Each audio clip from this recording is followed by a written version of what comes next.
Welcome to this negotiation masterclass edition of Negotiate Anything. With over 1,600 episodes featuring some of the world's brightest minds, we've carefully curated 3 powerful conversations for you. What makes this so special is that you'll hear how different experts from different industries approach the same challenge in their own unique ways.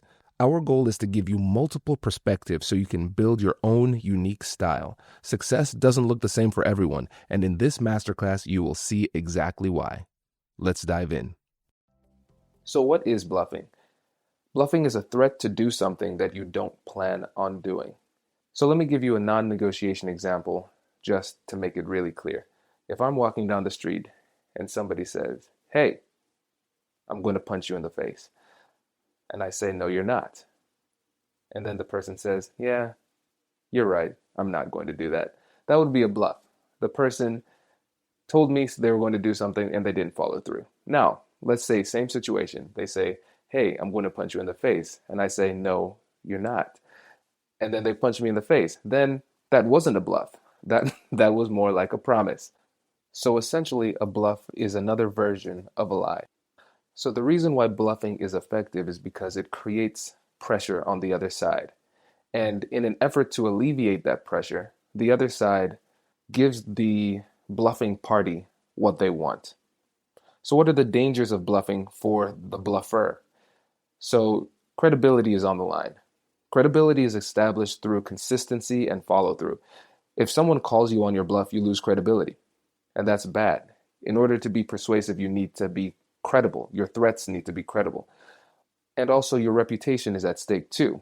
If you get a reputation for lying or bluffing, not only do you lose credibility, but your words also lose persuasive value. Not only will it hurt you in this specific negotiation, but going forward, as the word spreads throughout the community, you're going to find it very difficult to negotiate with other people because you've developed a reputation and people are going to be very skeptical of what it is that you say. Here's what I do instead of bluffing.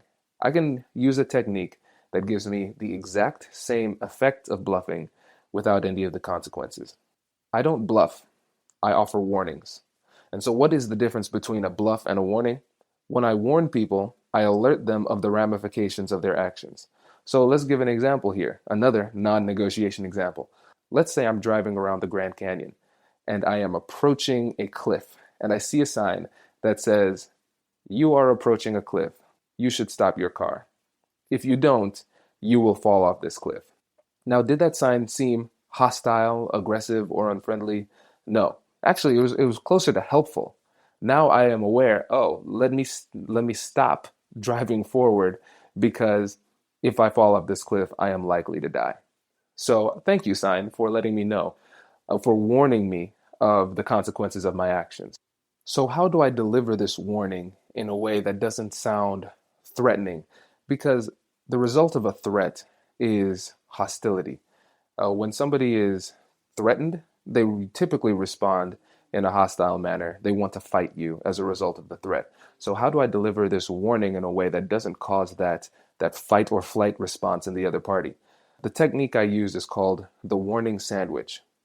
It starts off with one, saying something positive, constructive, and truthful. And then number two, saying something negative, worrisome, and truthful. And then number three, saying something positive, constructive, and truthful.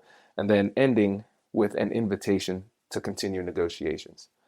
So, what would this look like in a real world situation? So, I've represented a client one time who wanted to get out of a lease where the apartment subsequently became uninhabitable. And of course, the landlord wanted them to stay in the apartment and not break the lease. And so, in my communications with the landlord, what I said to him was, "Listen, we appreciate your willingness to negotiate and your willingness to try and settle this amicably outside of court. However, if we're not able to make a deal today that's beneficial to all of us and my clients can live with, we're going to have to settle this in court to make sure that we get what we need to go forward. So again, I appreciate your willingness to talk, and hopefully we can work together to find a solution that works for both of us." So you see, that wasn't particularly threatening or aggressive. It was truthful. I was offering a warning, letting him know what happens next. So let's switch gears for a little bit. Let's talk about how you protect yourself against somebody who's bluffing. Let's start off with a word of caution. People will legitimize their bluff with confidence. Never let somebody else's confidence persuade you. Only allow yourself to be persuaded by substantive arguments or substantive facts. Just simply because somebody is confident about what they said doesn't really add to the veracity of the statement. One example of this comes out of the studies of eyewitnesses in court cases. So jurors found eyewitnesses that were more confident to be more believable. What those studies also found was that eyewitnesses that were more confident in their memory were not significantly more accurate in their recollections. So even if somebody is genuinely trying to tell the truth, confidence really has little bearing on the quality of the statement that is said in confidence. Similarly, people will use emotion to try and intimidate you. So you should be skeptical if someone gets emotional and upset and the emotion is coupled with a threat. Think about it. If somebody really has a better offer and they are threatening to walk away, and now they're getting upset with you while threatening to walk away, why haven't they walked away yet? Why are they still talking to you? In that situation, I would say something like, I can tell you're upset. So how about we do this? Let's take a break and gather ourselves. I still want to continue talking to you because I believe that we can still make a deal. I might be wrong, but I think the reason you're still here is because you see the possibility of making a deal too. So what does a statement like this do? Two things. I've essentially put them in timeout. I've given them a chance to cool off. The second thing is I've given them the opportunity to reevaluate their threat and come back to the negotiating table in good faith. I've also communicated that I see their emotion and I'm not intimidated by their emotion. And I'm not willing to give them anything as a result of that emotional or hostile threat. What's interesting is you can actually start protecting yourself from lies, bluffs, and threats before the negotiation even begins by knowing your options. You need to get a complete understanding of the alternatives that you have to this agreement. And understanding your alternatives gives you confidence and relieves anxiety. So if somebody's threatening to walk away from a deal because a certain price doesn't work for them, it's okay, because you know that if you were to give them the deal that they want, you would be hurting yourself because you have another option. In most situations, if somebody threatens you, the result of the threat, even if it is true, isn't going to ruin your career or your life. When you know this beforehand, you'll have a lot more confidence when it comes time to let a bad deal go. Not all deals are going to happen. Not all deals are made to happen. A lot of times we go into negotiations and we put pressure on ourselves because we feel like the only outcome, the only successful outcome we could have is a conversation, a negotiation that culminates in a deal. But that's not true. Negotiation isn't the art of deal making. It's really more the art of deal discovery. We're coming together to try and figure out if there is a deal that exists that works for both of us. So let's say somebody bluffs, you know your alternatives, and they threaten to walk away, and you let them walk away because you know what they want isn't in line with your needs, and you let them go. Essentially, what you're doing is you're calling their bluff. And you're not calling their bluff with bravado. It's almost you're calling their bluff in a matter-of-fact way. Oh, okay, if that's what you want, then this deal isn't going to work out. Bye. And then they leave, but then they subsequently come back. Then, in that case, now you know that they don't have a good alternative, and you have more leverage in the negotiation. Another thing you could do when somebody bluffs, and this is something that I think is a rule of thumb, we should do this every time you're taken aback or somebody comes at you in an aggressive way, is take your time. Take a break. Remember, bluffs create pressure, and when you're under pressure, you're going to make mistakes. So one thing that I hate about Hollywood and actors is that you see these really high pressure conversations, and the protagonist always seems to know exactly what to say, and he or she says it flawlessly. And I just look at them and I'm like, man, I wish I were that cool. The reality is, it's fake. Nobody's that cool. I'm not that cool. I need to take some time and prepare.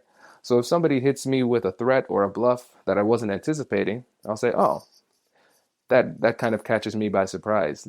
How about this? Let's take a little break and let me think this through so I can come back with something that's productive. Another option you have to combat bluffing is to expose the bluff. And you do this by asking open-ended questions to show that you know it's not true. So you ask, so let's say you sell office supplies, and one of the companies you sell supplies to wants to renegotiate the deal. And you know your numbers, you know what you can and cannot do. And the person is asking for something that you can't do. And then they say that they have other options and they're willing to use those other options.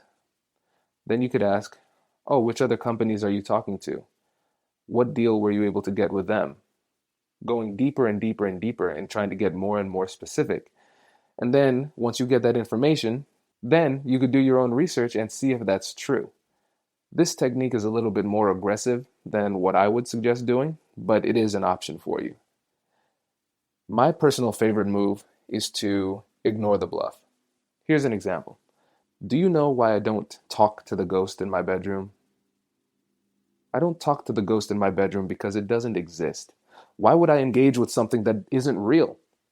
Similarly, if someone hits me with a bluff, if I've done my research, I should be reasonably certain that the situation they are threatening me with isn't real and therefore can be ignored.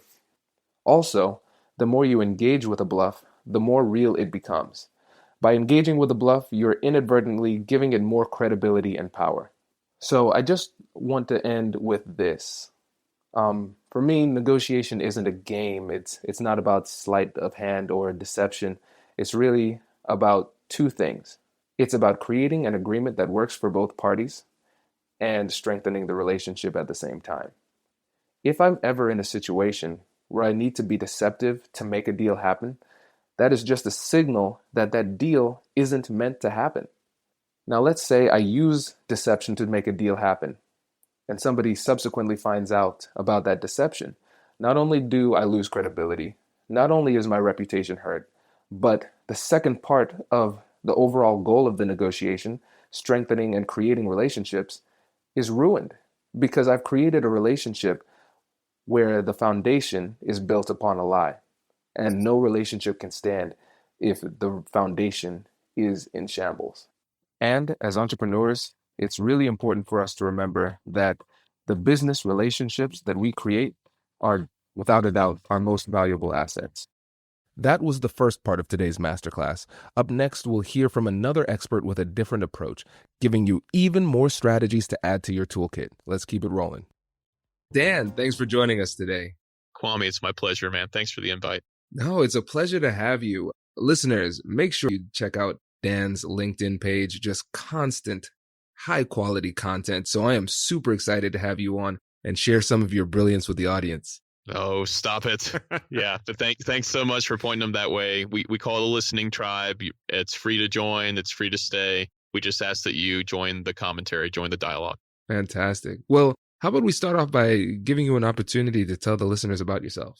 My name is Dan Oblinger. I come to you, Kwame, from the middle part of America, the heart of America, as we say. I am based in and around Wichita, Kansas. My background is in police crisis negotiations, but I have made that transition to a business negotiator as well, running a small business centered on speaking and conducting workshops in listening and negotiations, but also I have a bunch of rental properties, so managing those as a real estate investor. And I have 5 children. So those are a totally different sort of negotiation that requires a lot of emotional control. And my background being in police work and then in the business world and running a large family with young people becoming adults, I deal a lot with deception. And I think that's why we're hooking up today for a nice conversation.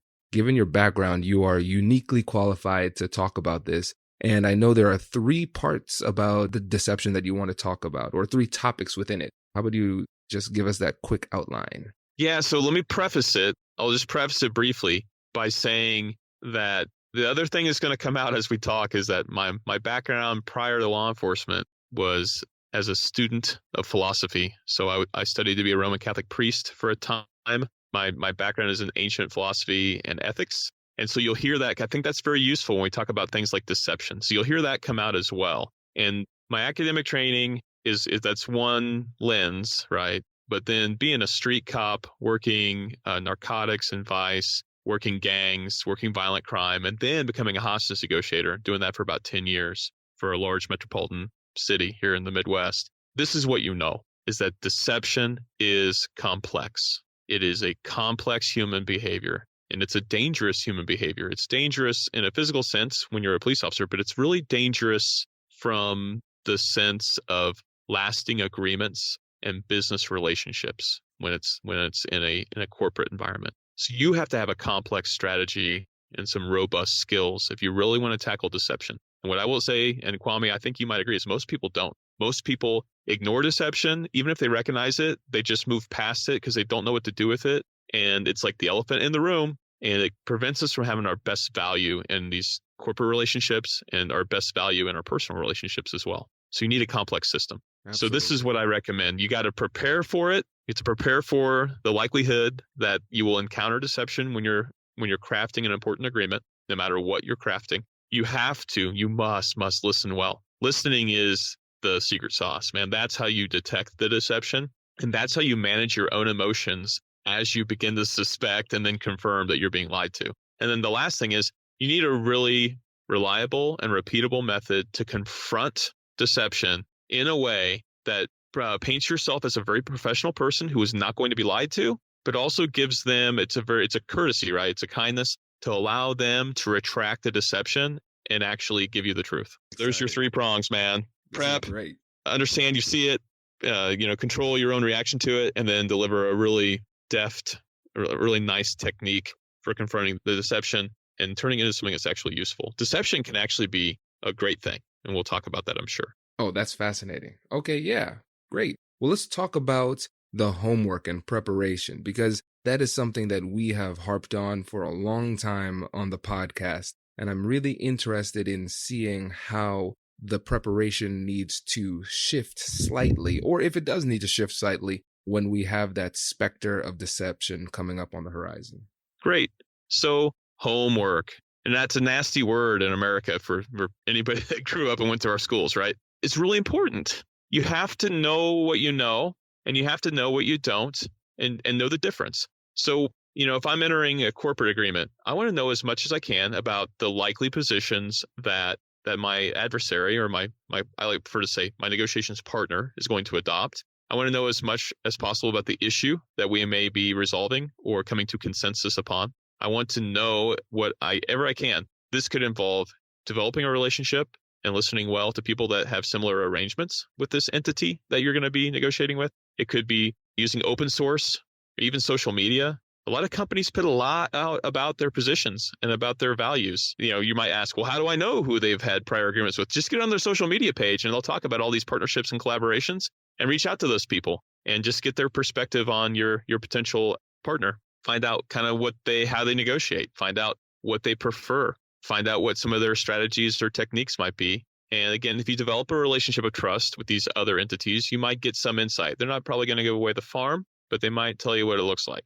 And I think this is key. You can find a lot of data. Most larger companies have access to commercially purchased data about businesses and corporations. There are so many different sources of information and intelligence. It really behooves you to know as much as you can, understanding that you'll have an incomplete picture. That's just the nature of it. But the more information you have, the better picture and better anticipation you can have for this negotiation, the faster you'll begin to detect deception. And as you're doing this research, what are some things that could come up that could give you that little hint that, hey, some deception might be coming? Well, again, depending on what's funny is the second prong of this strategy comes into play in the first. If you listen well to these third-party sources of information, if you earn their trust, they may tell you, hey, I think they kind of lied about this and we didn't do anything with it and we just made the agreement.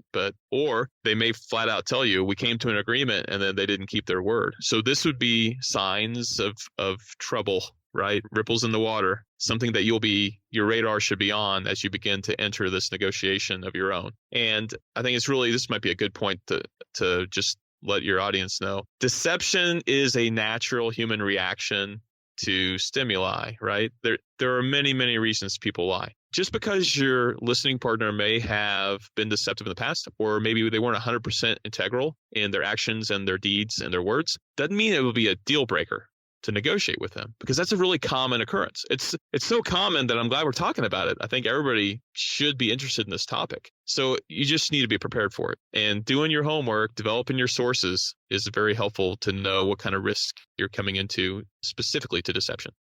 And so let's say we discover that in the past they haven't been completely honest or truthful or transparent with their previous partners. Where do you draw the line when it comes to these difficult conversations between saying this is just not somebody I want to deal with and this is somebody I will still be interested in dealing with, but I'm going to watch my back?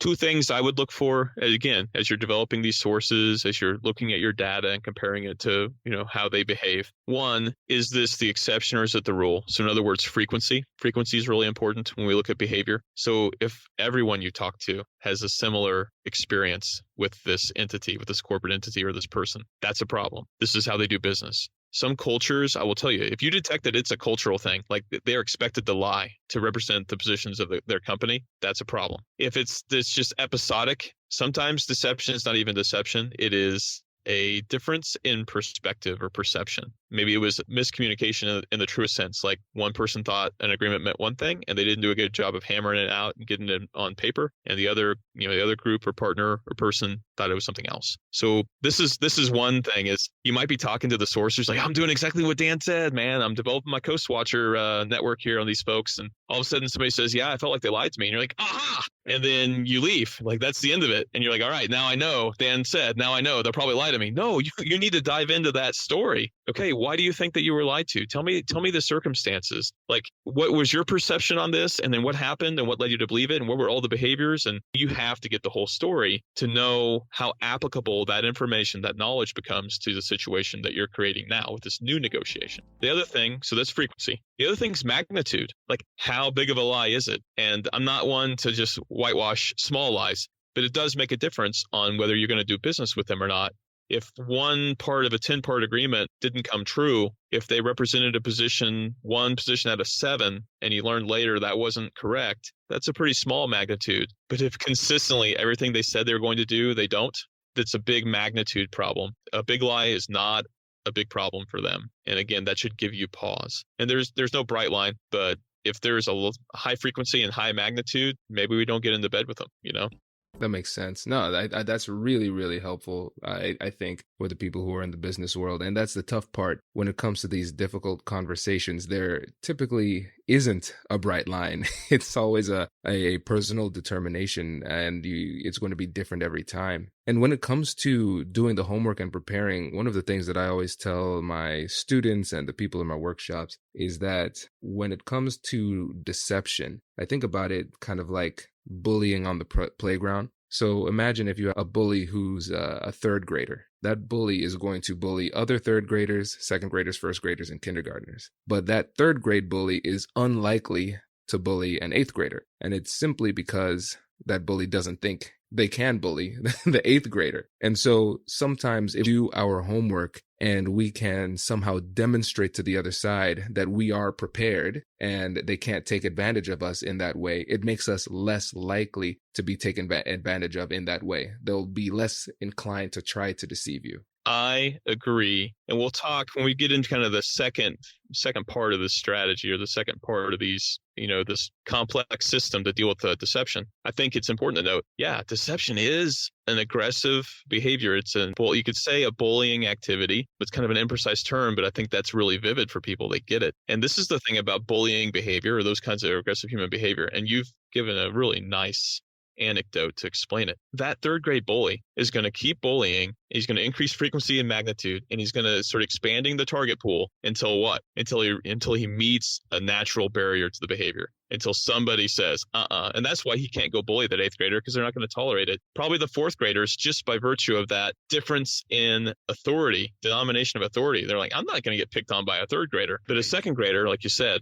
I mean, that's the natural order of things, right? Is he going to bully the teacher? The interesting thing is, he may try. And if the teacher doesn't do a good job of establishing that behavior is unacceptable, then we've seen situations where children bully their superiors, including teachers. And it's because we didn't put a boundary around the behavior. And that's going to be a theme for the rest of the system is we want to put a boundary around the behavior when it comes to dealing with us. Like we can't control if they're going to bully other companies, but they will not bully us. Best word I think is it's unacceptable. And there's one more thing you need to do to prepare. Accept the fact you're going to be lied to. Accept the fact you're going to be deceived. Just accept that this is going to happen. If you don't think it's going to happen, you'll miss it, or it'll be too late, or you won't be prepared and you'll miss the opportunity. You might recognize the behavior, but miss the opportunity. So this is kind of a stoic philosophy thing, but just accept the fact you're going to be deceived and you'll be ready when it happens. You'll be looking for it. And if it doesn't, then it's a pleasant surprise. And this is a great person to do business with, hopefully. So that's it. So do your homework, have your data, encounter stories of similar experiences from previous negotiators with the same negotiating partner, and just anticipate that you'll be deceived. Anticipate they're going to try. Now you're ready to start. I think one of the problems that people have in negotiations, and I talked about this with Matthias Schreiner, is that a lot of times it seems as though the people in the business world are trained for peacetime, not for wartime. And so if everything's going swimmingly, there's no problem. But then when things start to go poorly or the negotiation gets difficult, that we don't know what to do. We're not anticipating that. We're not trained for that. And I love this stoic mentality that you have, because you come to the reality and accept the reality that people are going to lie to you. And at the same time, you are equipped with the skills to handle it. You can still find success anyways. And so since you're more likely to identify it when it's in your presence. Yeah, I anticipate it, and therefore I'm looking for it. So when it begins to appear, then you have it. And here's the beautiful thing. As we lead into this kind of the second part of this system, it is a beautiful, glittering opportunity. When you are lied to for a brief moment, there's this huge opportunity to advance this negotiation and have a real agreement with people. And that may sound absolutely insane until I unpack it. But you have to I want deception. That is a beautiful thing for me as a police negotiator. It's a beautiful thing for me as a landlord. And actually, it's dangerous. That's the nature of true opportunities, is there's a risk. But it's a wonderful opportunity when I'm raising children. And we can talk about this as we get into the second part of the system. Absolutely. Oh, man, this is good. I'm getting excited. Let's move on to number 2. Tactical listening. I want to dig deeply into this because I know this is your forte. Yeah, this is my jam. This is my little baby. So tactical listening is just one way to look at what I call active listening or empathetic understanding. But tactical listening really kind of refers to how we mix it up with people that we don't have control over them, and we're trying to come to an agreement with them, but we don't want to do it through authority and control and power. And that's a great way to look at negotiations. I mean, that's what it's about. We need the consent of both parties to get this agreement, but each party has to look out for themselves, and we don't have authority over the other person. There's so many parallels between business negotiations and police crisis negotiations. The context, the language is very different, but we just have to translate that. Now, here's what you want to do. Tactical listening says, and this is a general rule of thumb, let them talk 80% of the time. Get them talking so that they talk 80% of the time, and then 20% of the time you're reflecting on what they've said, and you're inviting them to tell you more. Now, in this listening part of the system, right, which should be like the vast majority of the time you're negotiating with people, is you're listening to them to find out what they want and to develop their motives to try to understand why they're asking for that. That's how you can find extra value in these negotiations, or you can switch from fees to terms. All right. So you can protect your dollar amount by making concessions in terms of the agreement, or vice versa if you're after the money. Right. So that's listening lets you do all that too. In business negotiations, it's not as important as in crisis negotiations to develop true empathy and rapport and a wonderful relationship with a person.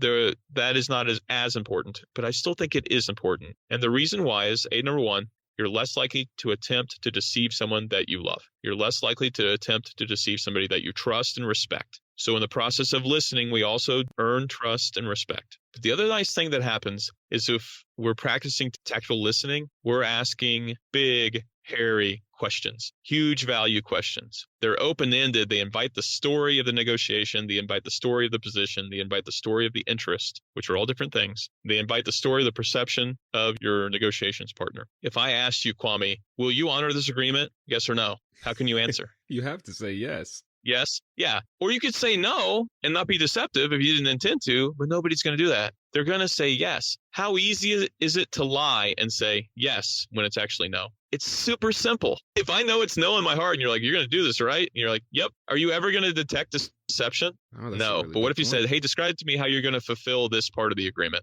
Describe for me how you're going to honor this part of our negotiation.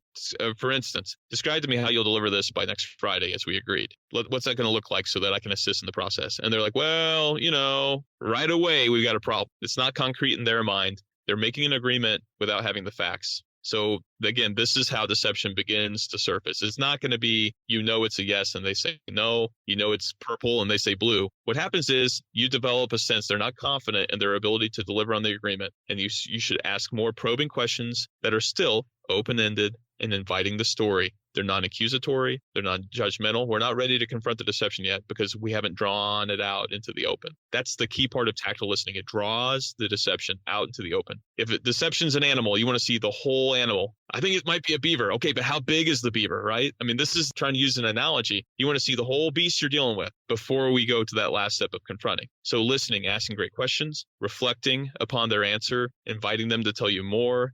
If you begin to encounter emotions, especially in a business setting, that is a concern and they should be directly addressed. And you've probably experienced that in legal negotiations when it should be about the law, but all of a sudden emotions rear its ugly head. That is a point of analysis because deception is an emotional behavior. So we need to begin to drill down into what's causing it. I think a lot of times in the way that we approach these difficult conversations, we invite deception unwittingly because we have a deal-making bias. We are having these conversations. In many of the situations, we want this deal. And so we ask these questions in a way that makes it more likely for us to get the answers we want, whether or not that is the truth. And so that is one of just our approach sometimes can invite deception. It is better to know than not know. That's a motivation for a police negotiator. It's better to know than not know. And one classic thing, you've mentioned Matthias Schroner, you've got the camp school that Alan Zhang comes from. You've got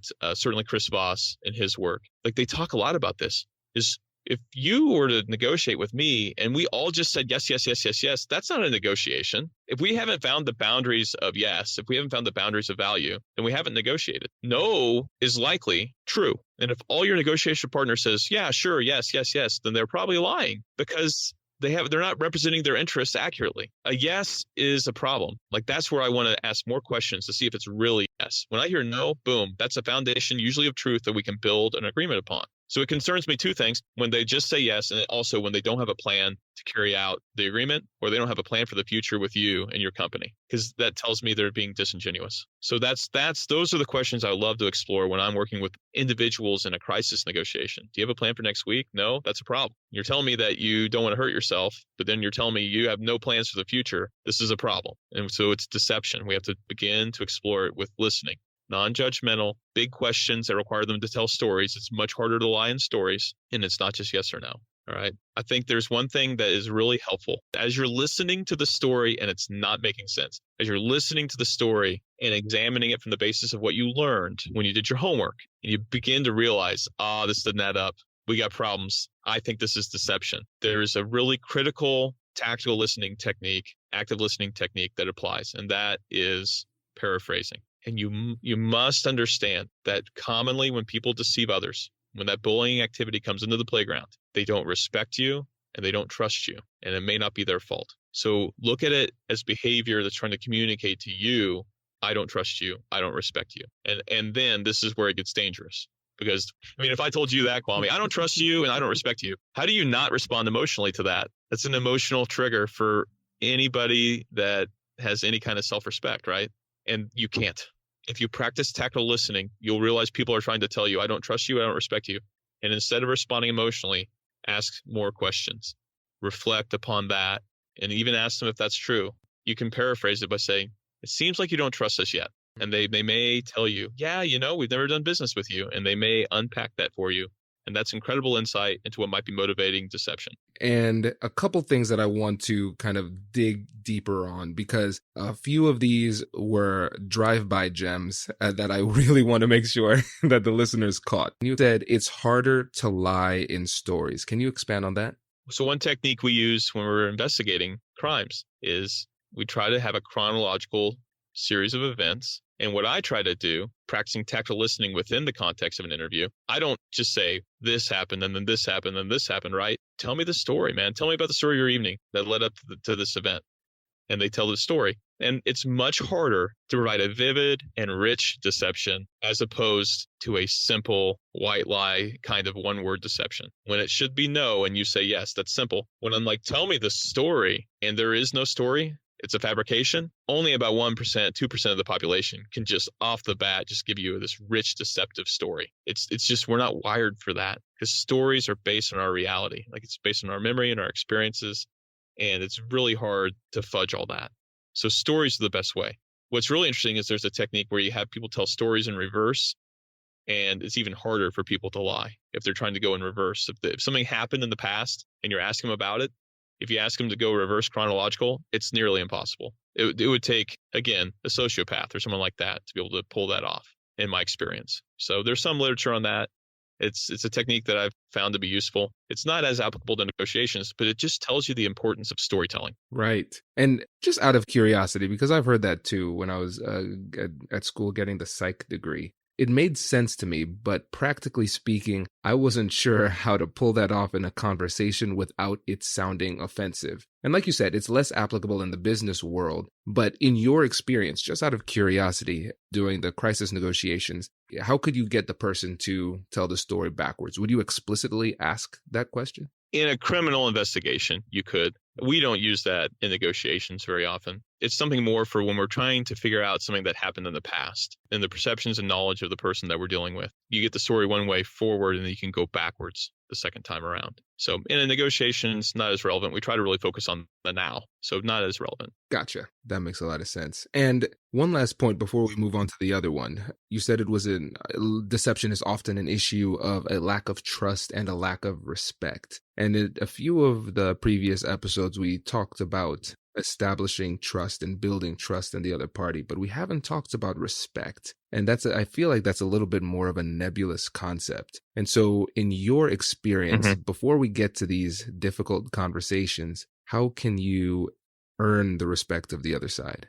I think respect has a special relationship with rapport, but I think respect is also about your professional image and your professional reputation. So I can respect you when I know where you're coming from and what you say and what you do are of the same kind, when they are in harmony. And respect also flows out of demonstrated professional skill. And so if you trust somebody, you probably respect somebody, right? But there's also this category, I think, and this has been my experience, where I'm working with criminals, right? And I'm trying to figure out the evil that they did. And they tell me, hey, I really respect you. They don't trust me now because they know I'm out to get them. And in some cases, they're out to get me. But they can still respect you because they know what you stand for. They know that you're a serious person and they know that you're good at what you do. And so respect sometimes exists outside of trust. It's not often that you will not respect somebody you trust. But so what we're talking about, especially in deception situations, is we may not be able to get rapport right now, but they better respect you.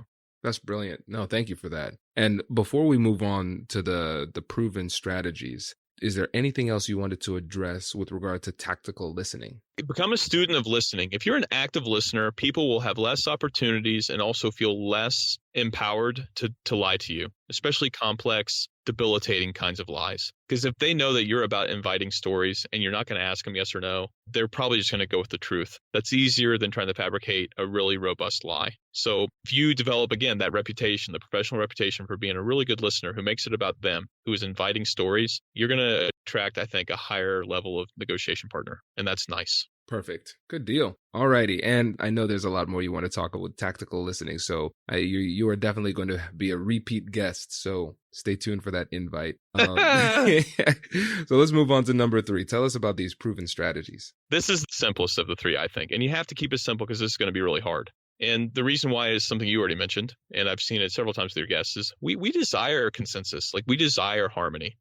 We don't want to have conflict. Conflict's so natural, but we don't want it because we don't want to have those spiked emotional experiences. So we will overlook bad behavior sometimes. And if you don't believe me, look at how hard it is to manage people in any industry.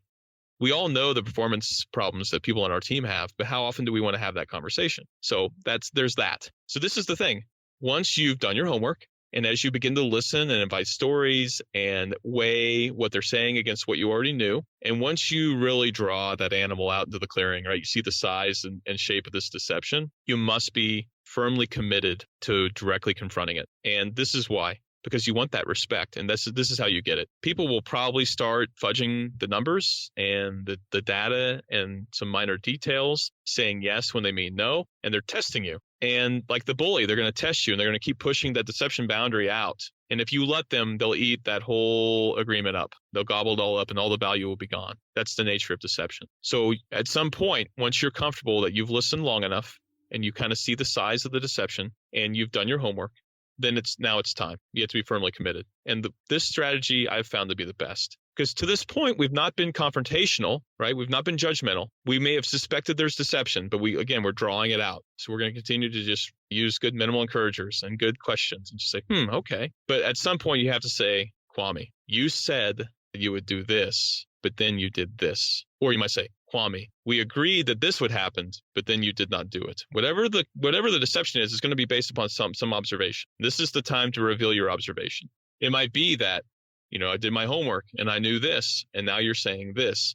And this is the beauty of the system. This is the magic. And this is good active listening, by the way. And you just say, I'm confused. So you said this would happen, and then it did not, and now I'm confused. And that's it. You don't say anything else. Tactile listening calls that an effective pause. It's one of the active listening skills. And you just let them explain. And they will explain. I sometimes get people, well, what if they don't? They will. Just I've been down this road so many times. They don't want their negotiation partner to be confused. We don't like confusion. In fact, we hate confusion more than we love consistency. So when I say that I'm confused, and I've given you a really clear and concise reason why I'm not understanding you well, you will explain. And again, it's in the format of a story. And you will learn then what kind of a negotiation partner you have. If they retreat from the behavior, they clarify it, and then retreat from it, then we're good. If they double down, then guess what you get to do? Ask some more questions, and then tell them I'm still confused. And what you'll see is if you have to say that more than a couple times, then maybe this negotiation is not going to have value because you can't count them to fulfill any agreements you come to. But I love to use the emotion of confused because it's not I'm scared. It's not I'm angry. It's not I'm disappointed or frustrated. It's an earnest and honest human emotion that people can actually work with, and they know right away what they need to do when you say you're confused. They need to unconfuse you, and they'll provide you with much more rich data to explain their position, and they may even in the process apologize and retract the deceptive portion. This is great. And there are two things that I want to pull out of here, two subtleties. I liked in your example how you used my name. In the episode Shane Ray Martin, when he was on the show, you use the person's name for emphasis. It's like, hey, pay attention to this. What's coming next is very important. Yes. And I love the pace too, because you gave it time to register, Kwame. And there was a slight pause there. And then the way that you delivered it was non-threatening, right? You didn't allow your emotions to jump in. And tone is critical because if you sound threatening in the way that you say it, now we have more of that limbic response where they're identifying you as the threat. And that can be problematic because then they get tunnel vision and they tend not to share when they're in that mode. But you're conveying something with that tone. And I don't want to put these words into your mouth. I want to hear in your words what you're trying to convey with the tonality that you're using in this approach. Firm, interested, and eager to resolve the confusion. It's not problem solving in and of itself, but it's signaling that I'm open to problem solving. But it's firm, and that's the key to earn their respect. This is the thing. Look at alternatives to this procedure. You could say, I think you're lying to me. Now you'll have an argument. You could say, I'm not going to be lied to. You don't sound confident. It lacks confidence. It sounds like you're afraid of this. But when you say, using their first name with a tone that I demonstrate, when you say their first name, point out what you're confused about and just tell them and end it with, I'm confused. With that slight upward tone, like the upward tonality there at the end, the pitch changes. There's a question mark at the end that's understood. And that's when they will begin to speak. And the tone is practice for me. You need to practice it. In fact, you can practice all three prongs of the strategy. You can practice your homework. You can practice active listening, and please do. You can definitely practice this simple technique for confronting deception. Now, this is the interesting part. So let's say this is a transactional type of negotiation where we're trying to get a deal done with the other side. We say we're confused. Hmm. They kind of dance around the issue. Then you outline what you've observed again, and you say, I'm still confused. And they dance around it. And then you realize this person is committed to their deception. There's no deal. We can walk away. All right, I'm done with this person. Now, the dynamic shifts if it's somebody close to you, let's say a family member. So we can't just walk away. How do we approach it when we're getting that resistance where we've said, I'm confused, maybe 2 or 3 times? What's next? I think what's next is now there's another active listening technique that could be used here, and that is that same effective pause, but this time without anything in front of it.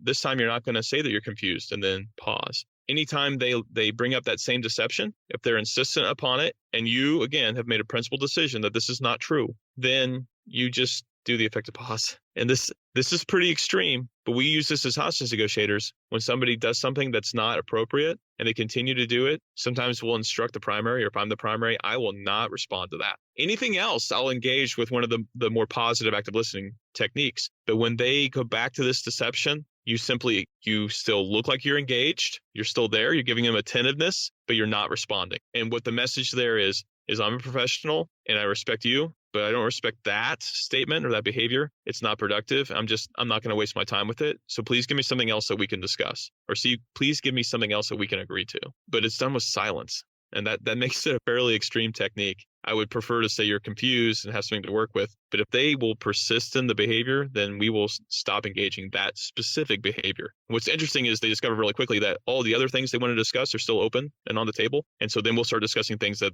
are true. So with family members, sometimes you need to be much more specific about what the deception is, but it's still the same tone. Still say that you're confused. It's just a wonderful emotion to play with in this kind of a situation, as opposed to maybe some of the other emotions that you're actually feeling, by the way. And that is tricky because you will have an emotional response when you realize somebody you love is lying to you. Sometimes with loved ones, you can't walk away in a sense, but maybe you could walk in a circle away and come back to it and give everybody a moment to clear their heads. I like to do that with my kids. I think it's smart. They say, give me a second, I want to clear my head, and walk around for 3 minutes and then come back. And you might have a totally different negotiation partner when you're talking about a friend or a family. Oh, that's interesting. That's a really interesting approach. Yeah. And I think the thing that's tough about it is that in a lot of these conversations, we're looking for the silver bullet. Dan, please tell us that magic thing that makes them tell us the truth. Yes. No, that's it. It's hard work. And at times, the best strategy is the most simple and yet the most awkward, which is you have to realize that you need to spend some uncomfortable time in silence. And I think that is the most difficult thing to do in these conversations. But time and time again, it's proven to be the most effective and at the same time, the safest too, right? Mm-hmm. Well, and there's this other thing you have to understand, and it goes all the way back to the first thing we discussed when we talked about this. Do you want to win? Do you want to spike the deception football? Do you want a full apology and a total retraction? Because if so, I have nothing for you. Because not even the 3-pronged strategy, this complex system that I'm recommending, it won't do that. Because that is an internal motivation on the part of this person who's trying to deceive you. If that's what you're after, you may never get that ever from anyone. But if what we want to do is put a boundary around the behavior. So it might happen a couple times in the negotiation, but when you firmly and resolutely address it with an I'm confused technique, they will stop deceiving you because they'll realize they respect you now and they know it won't work. And you make it uncomfortable for them without making it personal. What happens is this is, again, the bully's trying to find how far he can go, and he did not get very far. And you've set up the boundary and you've been very firm and professional. That's the point of all this. Again, if you're looking for an apology, if you're looking for them to admit that they were trying to lie to you, I may have nothing for you, because even that may not be productive. But what's productive is when you affect and influence the behavior of the person you're negotiating with so that you get more value and you get the truth. This is fantastic. Man, thank you so much for coming on the show and sharing this. But before you go, let the listeners know about what you've been up to, what's coming up next, and also about the book. Yes. Okay, so this is going to be some added value for the people that suffer through us all the way to the end, right? I offer keynoting and workshop training on listening, tactical listening, you might say. I call it active listening in those settings. I have 2 books out. One is called Life or Death Listening. That's more of a how-to guide. talks about the listening techniques. And then I have a book called The 28 Laws of Listening. And that is a 4-week program to actually work on your listening skills and turn them into a habit, a good habit. So those are kind of what's out there now. Obviously, LinkedIn's for free. So I got videos. I have quite the question box is becoming a popular feature. If you want to see some wild and crazy questions people pose and the answers that I either come up with myself or I crowdsource, that's a good thing. On the horizon, I'm working on a book on negotiations, and I'm actually getting ready to roll out offerings in coaching over the internet. So that could be really popular. You'll be trained by either myself or my partner, who's a trained hostage negotiator, to listen better. That's fantastic. Thank you again, Dan, for coming on the show. We're looking forward to the next time as well. Well, I'm looking forward to the sparring session. Oh man, that's like fun. That is the incredible differentiator for your podcast, Kwame. I appreciate it. Thank you. Listener recommendation. So listeners, keep your eye out for that one, because this sparring session with Dan was prompted by Alan Sang, who is going to be another guest on the show. And it is it is a doozy. So keep your eye out for that one. You've just heard one powerful perspective, and now we're moving on to the next. A fresh voice with a new angle on the same challenge, so you can keep expanding your skills. Let's dive in. You are hypersensitive to the fact that person knows you're lying. In other words, the good example is that if you have the spot on your tie, nobody notices the spot on your tie until you say, look at the spot on my tie. Then that's the only thing they can look at. The other example is if you bought a particular model of car, the next day after buying that car, you see that car everywhere. And it's called the spotlight effect. So what that does is it enhances the nonverbal indicators of deception. So I can say to you, I know you're lying because this, and that. And you go like, how does he know? Don't ask the person, do you know somebody? Ask him, when's the last time you saw him? When's the first time did you meet that person? So now you're thinking, wow, he didn't ask me if I knew him. He said, when was the last time he met him? Jack, thanks for joining us today. Oh, you're welcome. Glad to be here. Yes, it is an honor to have you. This is the interview I've been waiting for since 2016 when I started this podcast. So this is great. So how about you get us started by telling us a little bit about yourself and what you do? Well, I spent 5 years as a police officer in a suburb outside of Chicago. And then after that, I joined the FBI for 20 years. And in the FBI, I spent a lot of time working crimes on the Indian reservation, mostly homicides and those types of property crimes. And then I went to language school to study Korean. And I spent a year and a half studying Korean and was assigned to Los Angeles, where I worked on mostly counterintelligence. And as the last 7 years of my career, I spent as a behavioral analyst. And you're probably thinking the kind of behavioral analyst you see on TV. I did something a little bit different. That was the behavioral analysis unit. What they did is they went to crime scenes and tried to figure out who did the crime based on the evidence at the crime scene. So they didn't know who did it, and they tried to figure out who did it. We, on the other hand, in the behavioral analysis program, had a target that we wanted to recruit. Say, for example, we wanted to recruit somebody from the Chinese embassy. We would select the people that we thought would be the best recruits. We would do a behavioral analysis on them, and then we would design interview strategies to get them recruited to work for us. Incredible. Oh, that's fascinating. And after such a rich career, I know that you have a lot of incredible stories to tell. And this will be a test of my interviewing restraint, because I would want this to go for days, Jack. But I have to focus on one of your many skills. And today we're going to focus on deception, because this is something that comes up so frequently. I think a lot of times when people think about difficult conversations and challenges in relationships, they go straight to some of the darkest, scariest things. And deception is one of the things that looms large in people's minds. And you're an expert in deception detection and understanding what to do with this. So let's start this off in a fun place. When you think about deception and what it means for us in difficult conversations, but also human interaction and relationships in general, what do you think is the thing that most people misunderstand about deception? Well, deception is a little more complex than most people think, because there's lies and then there are lies. Because if we go to let's just say we get a present from our son or our daughter. It's an ugly tie. What are we going to do? Tell the truth and say, hey, that tie's ugly. I wouldn't wear it? No, we can't. But is it a lie? Yes, it is a lie. How about if we tell somebody who put on a nice dinner for us? We went to a dinner affair and the food really sucked.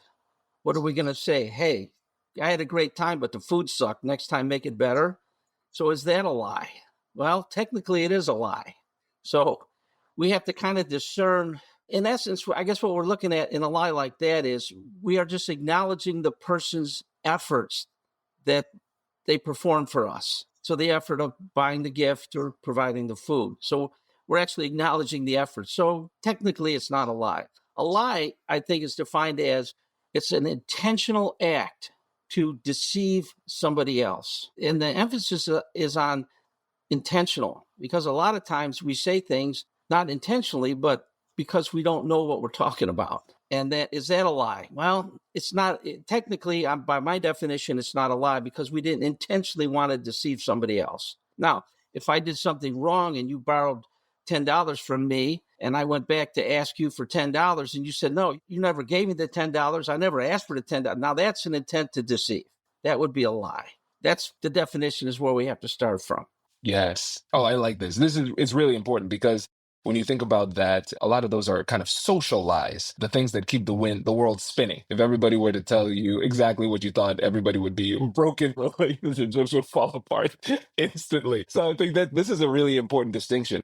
But I love the fact that it focuses on intent. And now let's go into this, Jack, because when we hear this definition, I think most people would be able to get down with this. They'll say, yeah, okay, an intentional act to deceive someone else, 100%. Now, one of the challenges I've found is that, like you said, sometimes there might be a situation where somebody misstates the truth, not because of intentionality, but because of ignorance. And some people get really lost in that intentional piece, the intent. And it's hard to understand what somebody's intent is outside of what they tell you. We're kind of piecing that together from the outside. And so when it comes to deciphering intent, how do we do that? Or is there any value in trying to figure that out too? Well, the only time you have to decipher intent is when you figure out that the person lied to you or did not convey the truth. Anything before that, we are built as humans to accept what people tell us as the truth until we give them reason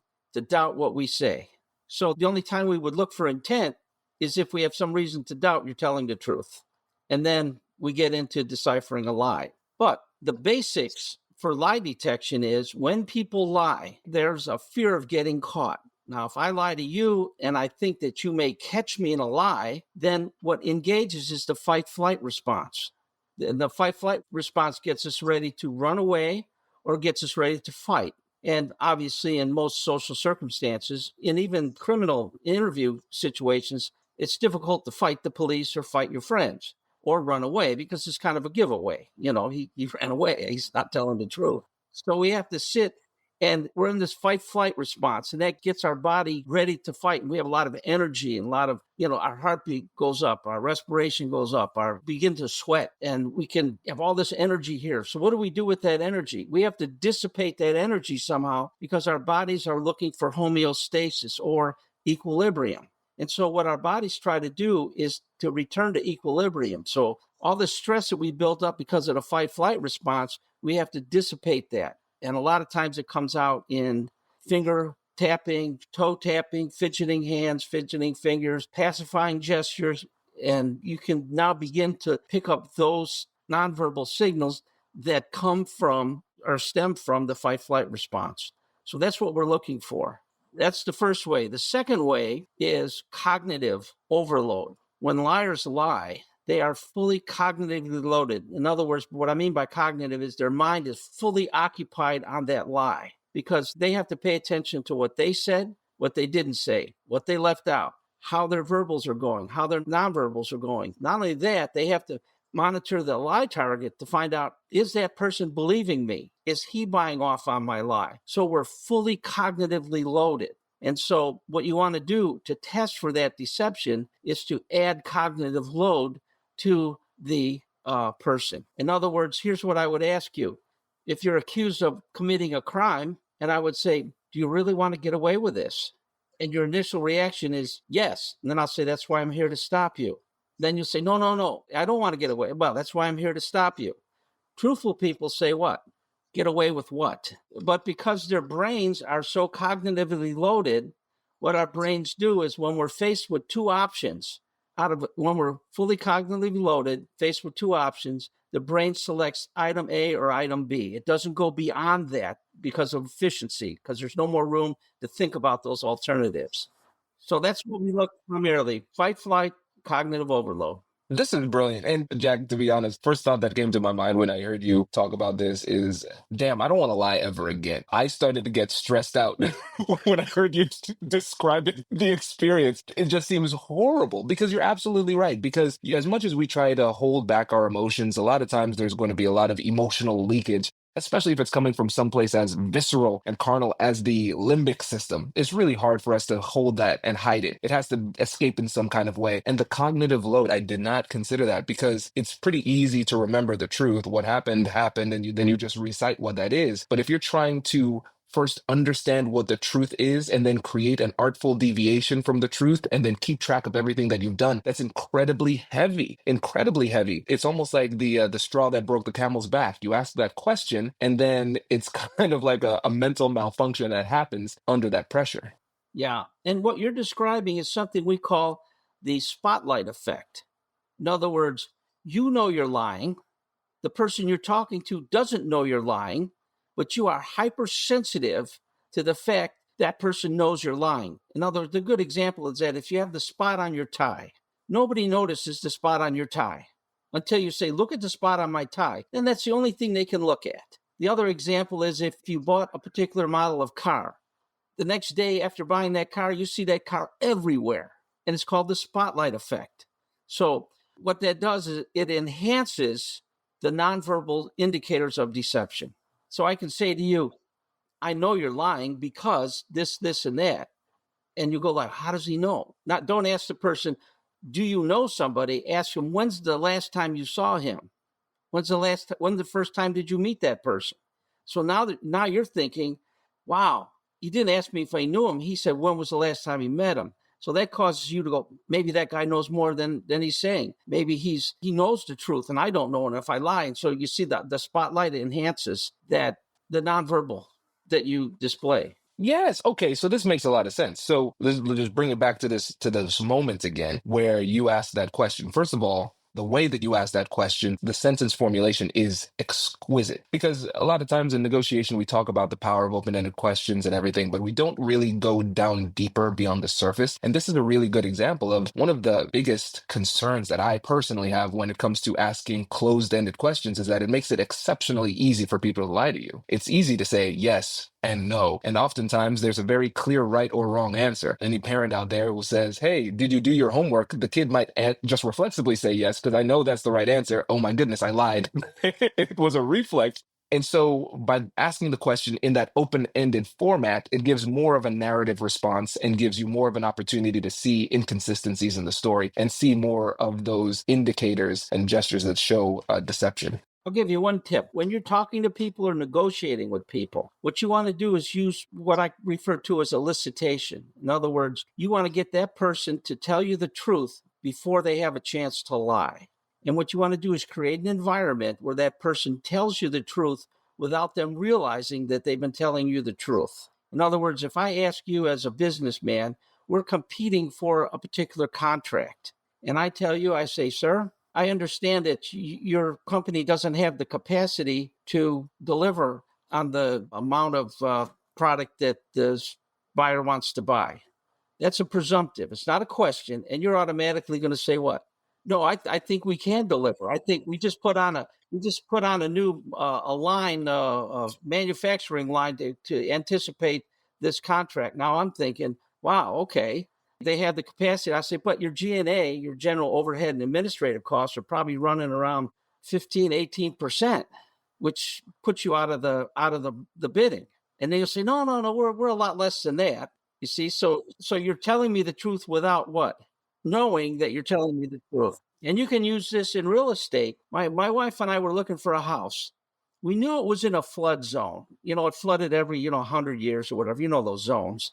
And we went to the basement of this house and it was completely remodeled. I mean, spotless. It had just been finished. You could still smell the drywall paste or whatever being, the paint and everything. So I said, I wonder if it was flooded. Now, if you ask a real estate lady, did it flood? They'll say, well, no, this place doesn't flood. No, this hasn't happened in 100 years. Well, instead of asking that, you ask a presumptive question or presumptive statement. And I said, wow, they sure fixed this up nice since it flooded.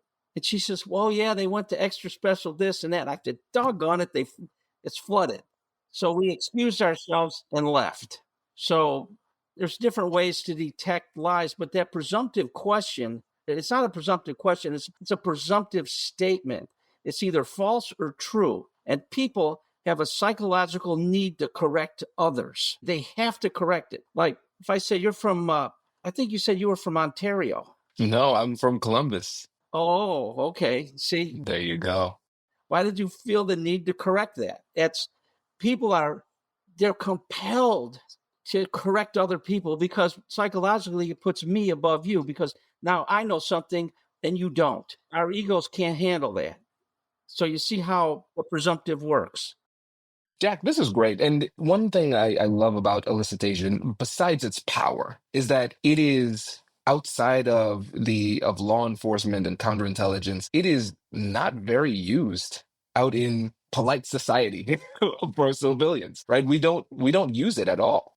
No, we don't use it and we should use it because you could get a lot of information from a lot of people and they don't even realize they're giving up the information. Well, as I say, the one example we used is in the book, the company somebody wanted to know if that company was relocating so they could either make business decisions on whether a company's going to relocate or not. The person went to the CEO and asked him at a party, hey, are you relocating? Nah, we're steady and we're this and that. We don't have any intents of this and that. So then that person then went to the CEO's wife and said, geez, it's really cold here in whatever town it was. She said, well, we don't have to worry so much about that because we're going to move to a warmer climate soon. Bingo. You see how elicitation works? What's another thing that makes it a lot really like a stealth attack? I don't want to say sneak attack, that seems negative, but it is a stealthy attack, is that you cannot be painted. Oh, go ahead. You're just looking for the truth. That's right. That's right. And you're doing it in a way that doesn't damage the relationship. Because I think a lot of times people look at Hollywood and they're like, oh, okay, so I need to turn the volume all the way up and start banging on the table and they'll break down. So let me be really, really aggressive in attacking this person who I believe is deceiving me. But that just kind of puts them deeper into their hole and makes it harder for them to share. But with this, you're doing this in a way that is empathetic and quite respectful. And you're just providing them with an opportunity to tell the truth. That's right. Because if you ask people direct questions, their shields go up. Why did you ask the question? How is it going to be used against me? What do you want? What's your intent? What's that? So shields go up. So with elicitation, you don't ask questions. You just provide the impetus or the tool. So I could say you look about 30, 35 years old. So what did I do? I set up a bracket. And so your overwhelming notion is to say, no, I'm X, not 30 to 35. You see what I'm saying? Yes. The presumptive and the bracketing. In the truth detector, we present about 16 tools that people can use to get that information from people. And it works so effectively in the business world. In fact, I've trained quite a few people in the business world on how to elicit information from people, which is critical in the business world.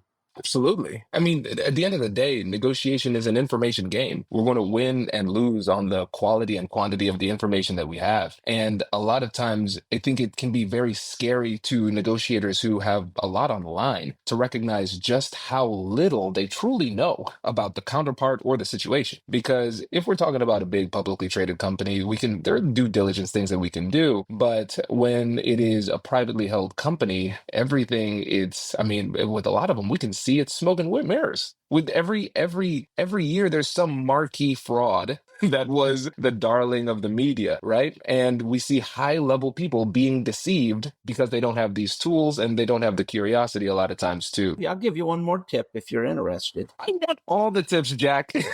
All of them. This is a powerful tool to test people's veracity. In other words, to test whether people are telling you the truth or not without them realizing that you're you're testing their veracity. And that is very simple. You ask somebody a yes or no question. And if the first word of their answer is the word well, then they are about to give you an answer they know you're not expecting. So let's break this down into an example. I tell my kid, go to your room and do your homework. And all I hear in there is game playing and tomfoolery and no homework. So he comes out an hour later and I say, did you do your homework? He says, well, and I said, get back there and do your homework. How do you know I didn't do it? Because I'm in the FBI. I know those things. Get back there and do it. But how did I really know? I asked him a yes or no question. The first word out of his mouth was well, which means he's going to give me an answer he knows I'm not expecting. What answer does he think I'm expecting when I ask the question, did you do your homework?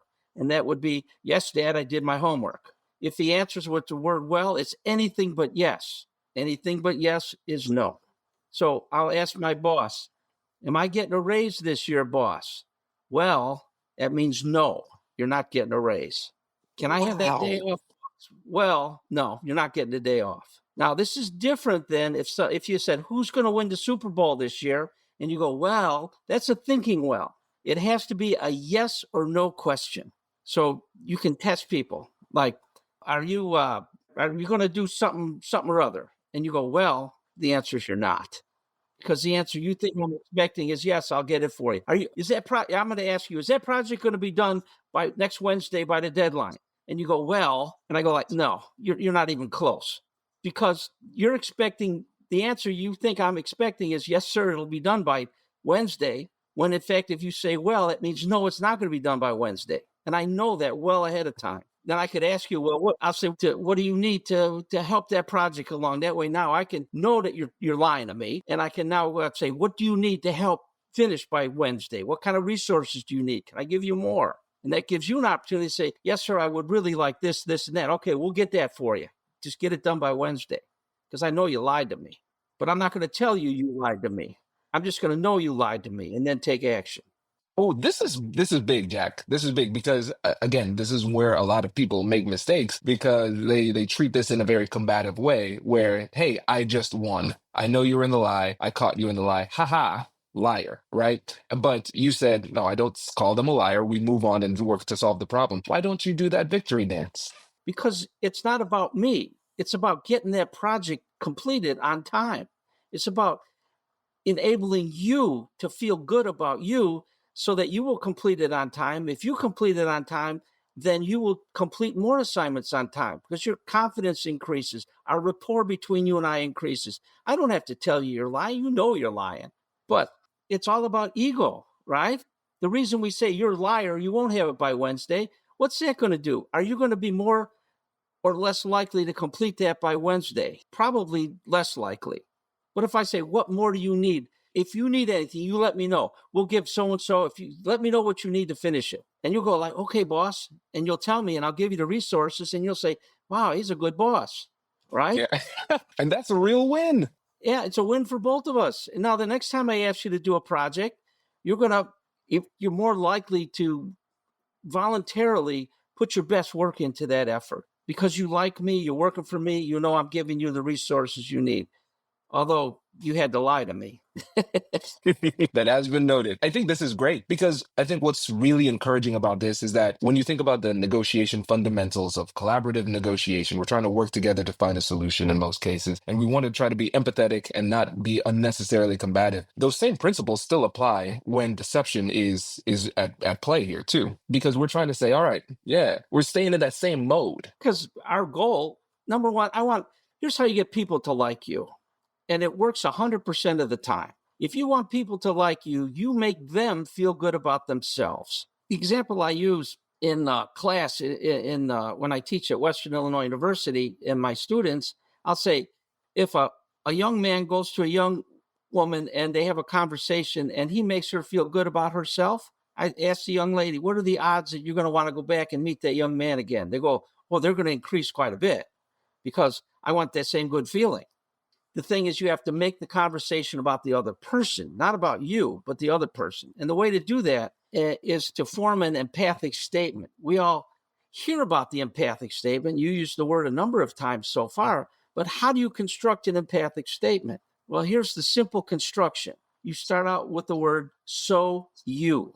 So you, and then you describe that person's feeling, their status, their emotional condition. So you look very upset today. So you look happy today. So you look this today, right? So you, because if I say, I know how you feel, what's the first thing you're thinking to yourself? No, you don't know how I feel because you're not me. So I'm going to say, so you look happy. So you look tired. You look frustrated. You look angry. And that two things, it says that person cares about you. The other thing it does is it gives you a chance now to express why you're angry, why you're frustrated, why aren't things going well. And so that gives you that whole, and that's an elicitation tool. Because once you tell me, oh, you're frustrated because you can't get this and this done. Well, so if we got this and this done, things would be better. So you feel that this and this, so you feel this and this. And then the more sophisticated you want to get is drop the so you, because you're in the habit now. Drop the so you and say, you look pretty frustrated today. Good example I use is, it happened to me actually at school because I was on the elevator and a girl was smiling. What does smiling mean? It means she's happy. So what did I use? I formed the empathic statement. You look very happy today. And what was her response? Yes, I just passed an exam I studied really hard for. So I told her, so your hard work paid off. And she said, yes, it did. Now we accomplished two things there. The first thing we accomplished was we got the empathic statement out. We're connecting, right? The second thing I did was I allowed her to flatter herself. And this is where people get in trouble with flattery. If a student walks into my office and said, oh, Professor Schaefer, you're the best professor in the whole wide world. You're the best professor I've ever had in my whole life. I just look at him very sternly and say, what do you want? Because it's a direct compliment. Sometimes direct compliments run astray, right? So I tell the students a better way to do that is to walk in and say, sir, I would like your advice on something. So what that does is it places me in a position where I go, of course you want my advice because I'm the professor. And it allows me to flatter myself. When you walk into a company, when you're negotiating with somebody and you want to allow them to flatter themselves, you say, geez, when I walked into this office building, everybody looks so happy. That has to be the product of good management. And of course, if you're the manager, you're going, what? Heck yeah, it is. It's my management. Oh, Yes, I'm the absolutely. one. Yes. So if I can make you feel good about you, you're going to like me. And that's the beginning of the rapport building stage. So we got to make it about the other person. This is powerful. And I think it's such a powerful combination too, because listeners, you might not realize it. We're talking to the man who literally wrote the book on being liked, right? The Like Switch is an incredible book. And so just remember it's Like. It's so fascinating, I think, for somebody who's not familiar with you and your approach and just the science and psychology of all of this, it would seem almost as though you're writing two competitive books here, or you multiple books, but on two competitive topics. Likability and deception don't seem to be closely combined or related. But then once you start to have the conversation and you start to look into this, you can recognize there's a very clear connection as well. And you can still maintain high levels of mutual likability, even though there are going to be elements of deception. And I think also, too, the reality is deception is a natural part of human communication and interaction. And there are going to be different levels of deception. Like you said, we have those kind of white lies that keep the world going. But then we also have lies of omission. Maybe we don't tell the full truth, or, then we have the pants on fire lies. Which are a different breed. But it's important for us to be aware of it and understand how to address it without damaging the relationship so you could still stay in the negotiation mode and still get work done. That's exactly what the purpose of the books are, is to understand the truth and find out how do we make the truth work for us and not let our egos get in the way by saying, ha, you lied, and that'll end the relationship. That's not what we want. We want to negotiate a deal. We don't want to end the relationship. Isn't that, when you think about it, isn't that what we're supposed to do every day in life, is to make other people feel better about themselves for having met us? I think, famous book somewhere was Do Unto Others as You Would Like Them to Do Unto You. I can't remember what book that came from the Bible and why it works. Ancient wisdom still reigns supreme. It's so simple, but so easy to overlook. And before you go, I want to focus on one thing too, because you mentioned it a couple of times, and I don't want to gloss over it because I think people will hear it and they will agree with it, but they might not know how to do it. So how do we keep our ego in check when everything within us is wanting to do that victory lap saying, ha, I caught you in the lie? How do we actually make sure that we can keep control of our ego and stay focused on the goal in the heat of the moment? Keep your mind on the objective.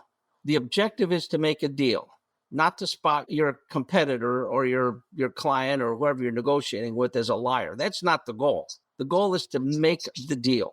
There are times, I suppose, when the goal is, say, if your wife or spouse cheats on you, I guess the goal is to spot the lie and then capitalize on it. So that's another issue altogether. But in the business world and social world, what we want to do is keep our eyes focused on the objective. We don't want to just go around pissing people off by calling them liars because we wouldn't have any friends.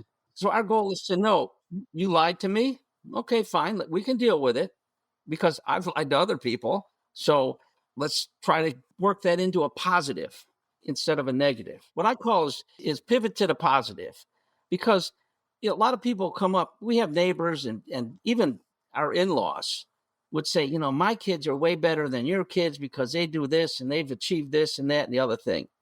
Instead of going like, defend yourself, you go, you must be very blessed to have kids that are very successful.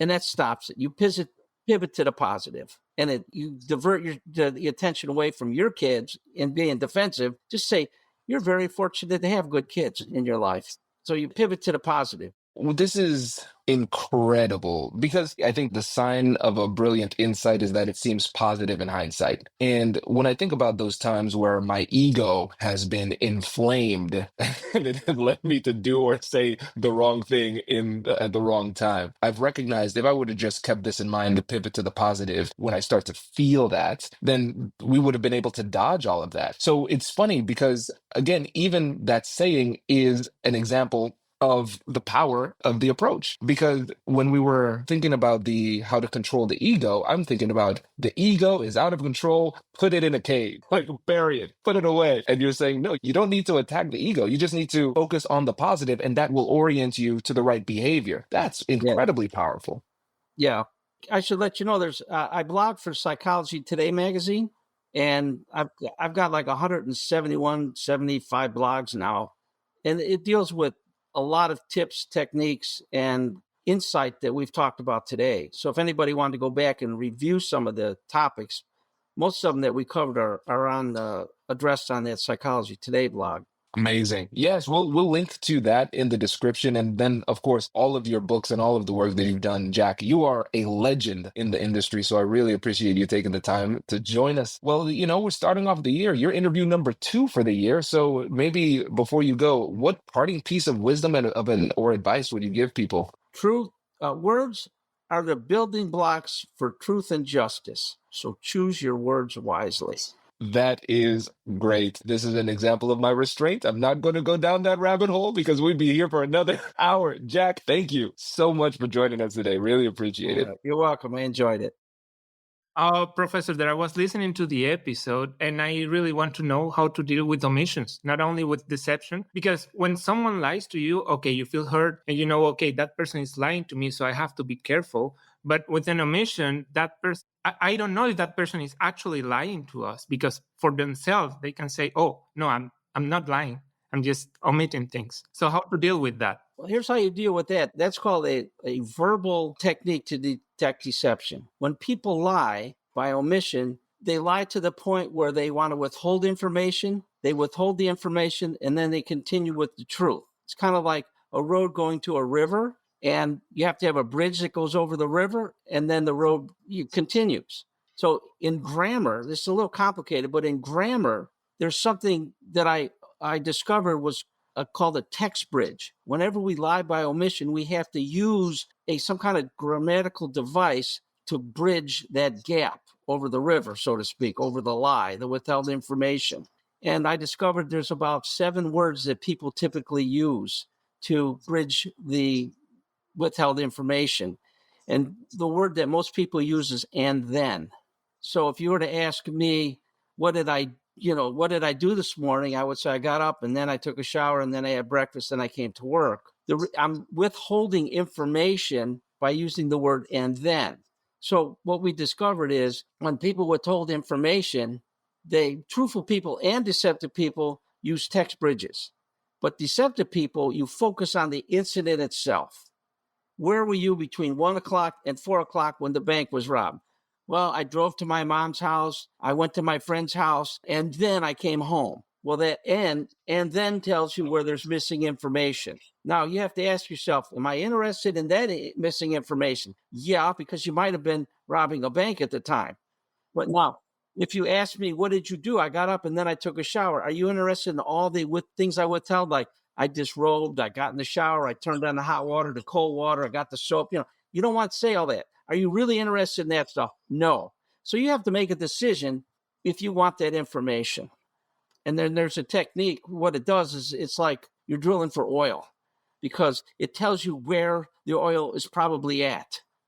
And so then what you want to do in order to extract the information, there's something called a micro action interview. So then you go back to the action right before the and then, and you say, so you were doing this at this time. You go, yes. What happened next? Then people will try to lie and they'll give you a little bit more information. And then they'll say, and then I did this.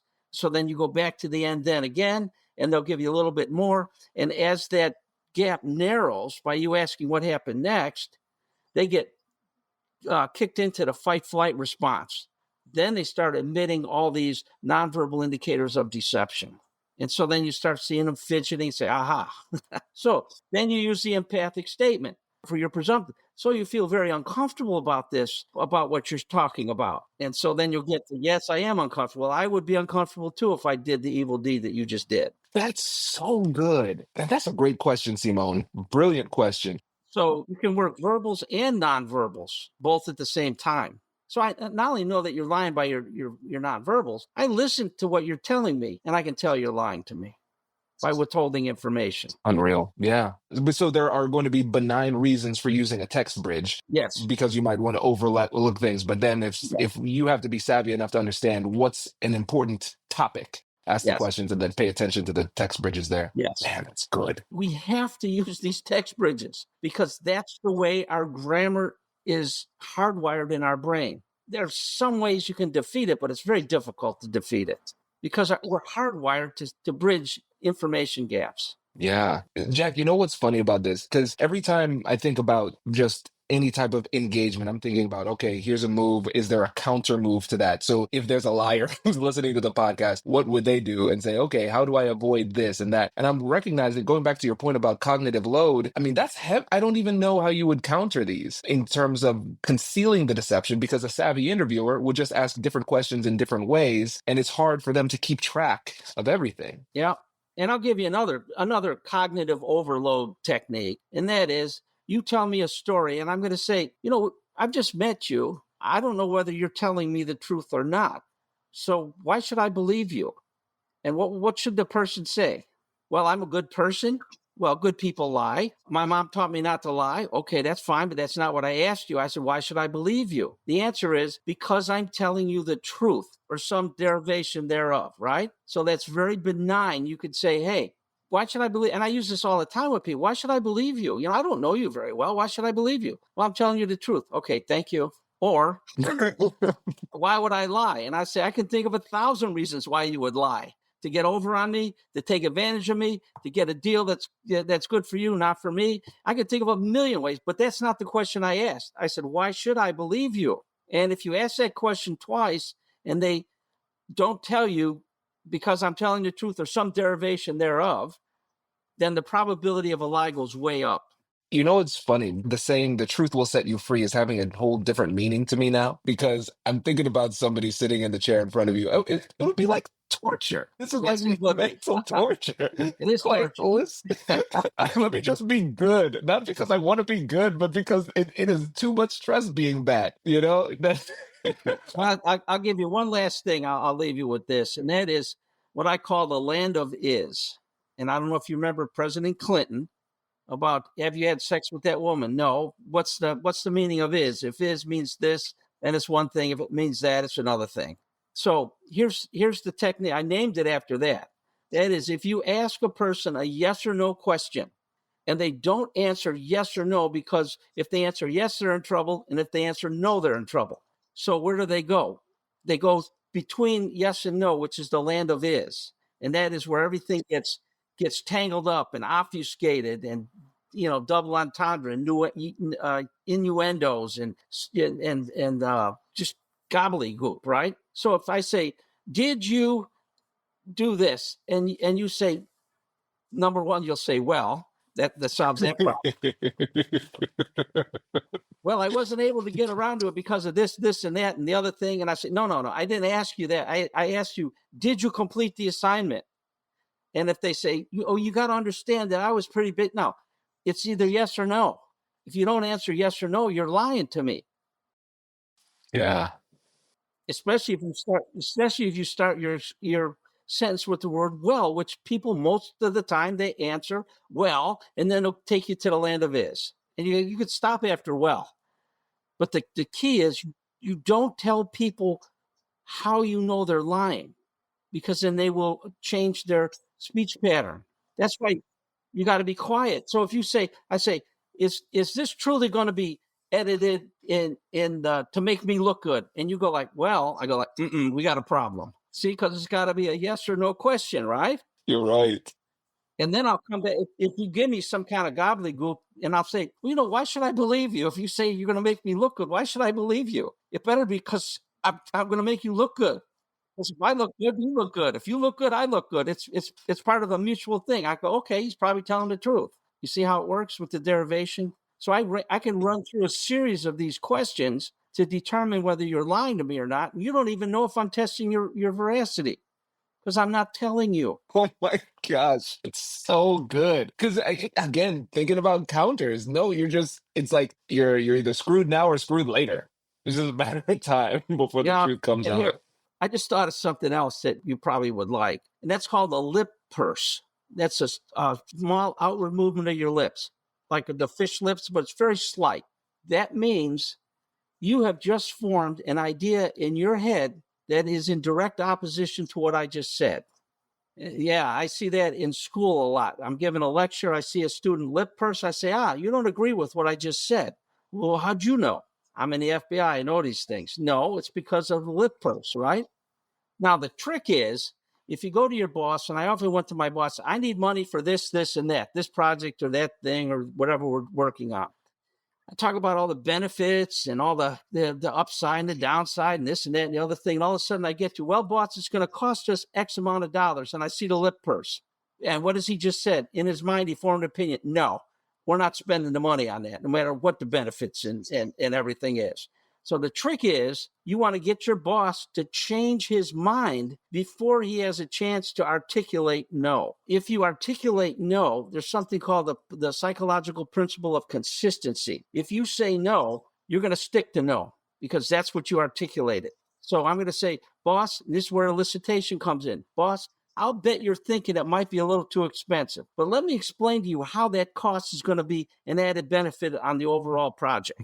And so now he's thinking, oh, okay. And he's going to change his mind in his mind and then say, well, okay, I'll go ahead and try it out. We'll see how it works. So that's the key. It's to get him to change his mind before he articulates no. Wow. And we learned that all from a lip purse. And so if you're negotiating and you're hitting all these things, we got this and this and this, and all of a sudden you hit like on-time delivery. Well, we're going to have to push delivery off 2 weeks. And you see the lip purse. What are you thinking? They're going to turn the deal down because they want on-time delivery. So in elicitation, I bet that one of the most important things in this negotiations is on-time delivery. And they'll go like, well, yeah.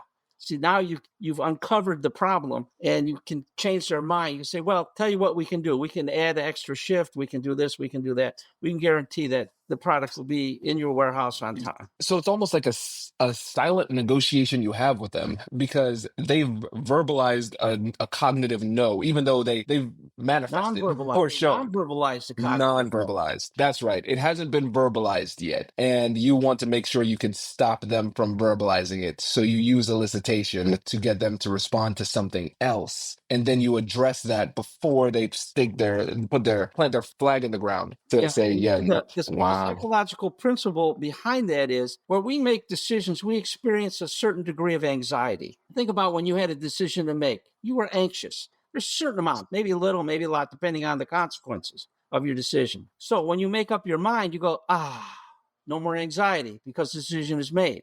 Our psyche is we don't want to put ourselves in a position where we're more anxious than we are now. So it's easier to say no and stick with no because we don't want to go through that anxiety of making a decision again. You're right.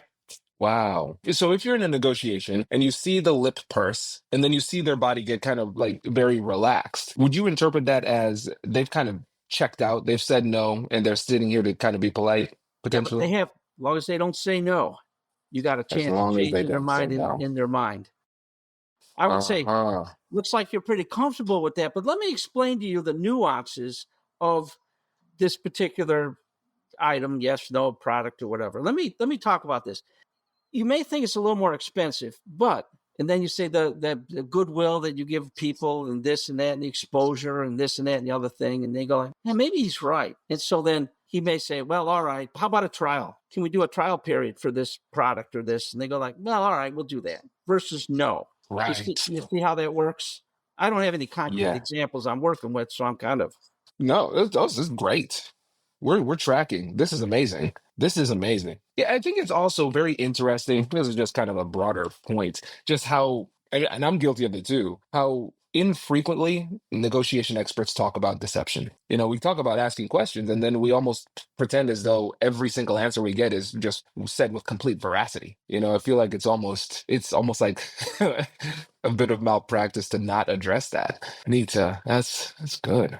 And this is a perishable skill. You have to practice it, keep up on it. But you know what's fortunate? Anytime you go out and meet another human being, you can practice these skills. Because one of the traits of elicitation is you can use an elicitation technique and the person doesn't know that they're a target of elicitation because of the way you phrase it. So if I ask you a presumptive question and it doesn't work, I'm going to ask you a bracketing question. So you're 30, 35 years old. You make this much or that much. Your overhead is this or that. And if that doesn't work, I'll go to another technique. And if that doesn't work, you can daisy chain these techniques and the person won't know that you're targeting them for elicitation. And the reason is this. Our brains look to the horizon for threats. And if there's a threat, we get ready, the fight-flight response. Now, what the brain does for efficiency reasons, they look at all the behavior that we see every day. And if we see that behavior and it doesn't pose a threat, and it's been proven not to be threatening behavior, we kind of stuff it away in a place in our brain and we ignore it. The brain ignores that behavior. So what you want to do is you want to stick within that human baseline, because as soon as you're outside the human baseline, the other people will perk up because that's a potential threat.